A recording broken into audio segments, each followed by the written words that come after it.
Hello guys, so in this video I am going to show you how to incorporate the RSI into your trading.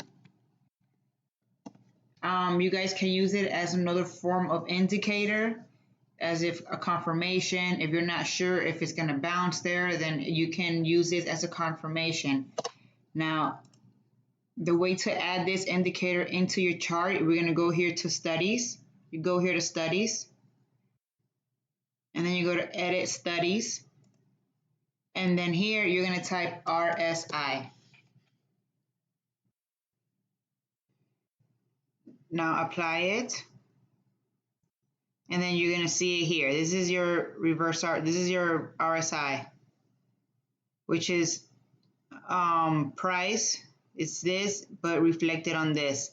Now, how do you read this? For example, here, notice how the RSI came above this section. This means that the price is overvalued. It's overpriced.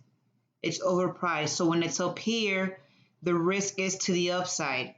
So you don't want to be long when this is overpriced, because that means that price should start coming back down, and that is what eventually will happen. So when you have the RSI here, for example, and then we're trading this, right, this day. So this day, if I see the RSI already here over in the and they're overpriced, it's overpriced, then I'm gonna look into here for weakness. I'm gonna look for weakness over here. Why? Because this is already telling me that it's being overpriced. We're already entering overpriced territory. So sellers will start to come in anytime soon. Now, if we're getting this overpriced signal into resistance, then I'm going to be very, very careful as price pushes up into this area, because this right here is already telling me we're entering overpriced territory. Now, this pulls back. Notice how this pulls back, and then this comes back down.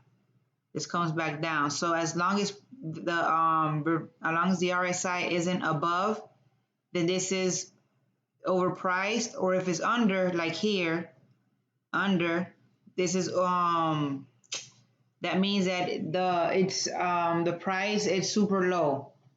So when the price is very low, according to the RSI, is undervalued, this is undervalued, then somewhere around here it should start to pick up, because this is picking up.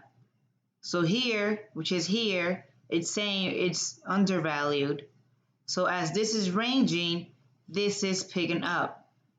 So what I'm going to assume from this, based on the RSI, is that as this continues to range like this is just going to build up, probably do a higher low, which we're going to be somewhere around here, and then eventually push price higher. This will eventually work its way back up to this. So this is in the 4 hour. You can use this in every time frame. We're going to go down to the 1 hour.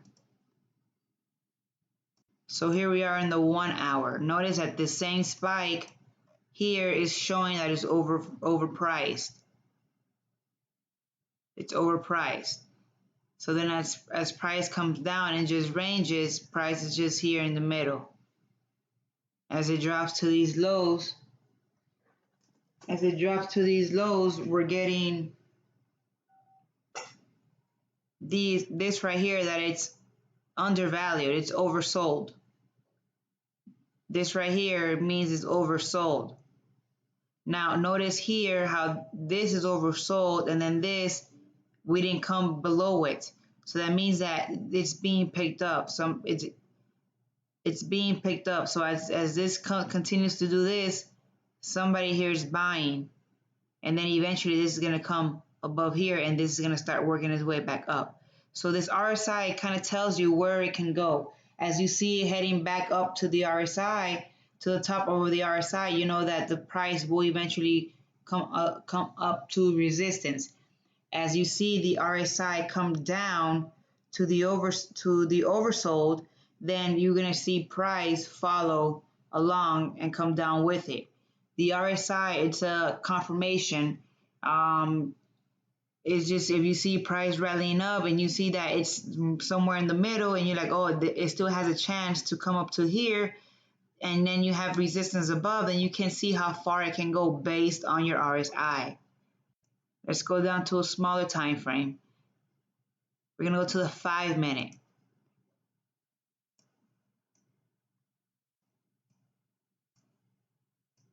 Now in the 5-minute, it works the same. As you see it come up like this, then you know that this is as far as it's gonna go for the time being, and it's gonna pull back because this is already telling you it's already overpriced. It's overpriced, so it needs to pull back, and that's exactly what it does. So as it comes back down to the bottom of the RSI, this comes back down, it gives you a low. It gives you this low, and this right here is telling you it's oversold. That means it's underpriced. So this right here is telling you that even some buyers are going to start stepping in and bringing it up. And that's what it's trying to do. So now here, notice how it's coming back down. It's oversold. So if it doesn't find support somewhere around here, this can stay in the oversold area for a while too. So it all depends on the trend that we're in. It depends on the market we're in. If we're in a sideways market, if we're trending, the RSI can help you. It can help you, and it can, as an indicator, confirmation onto your trade. When you're not sure how far up is it going to go, then look at the RSI and see how far up can it go. Has it already reached the top? If you don't know how far down it can drop, then look at your RSI and see how far low can it go based on here. So once you start seeing that it's already being oversold, then you'll be careful on the downside. If you see here that it's already being overextended to the upside, then you're careful with the longs. This can tell you when to go heavy and when to kind of get on the sidelines if you're not sure what's going to happen, or if you want to wait to see what's going to happen. This can help you. The RSI can help you, and it can keep you out of trouble when you're chasing the long or when you're chasing the short. Make sure that you have room here for price to do what it needs to do up here.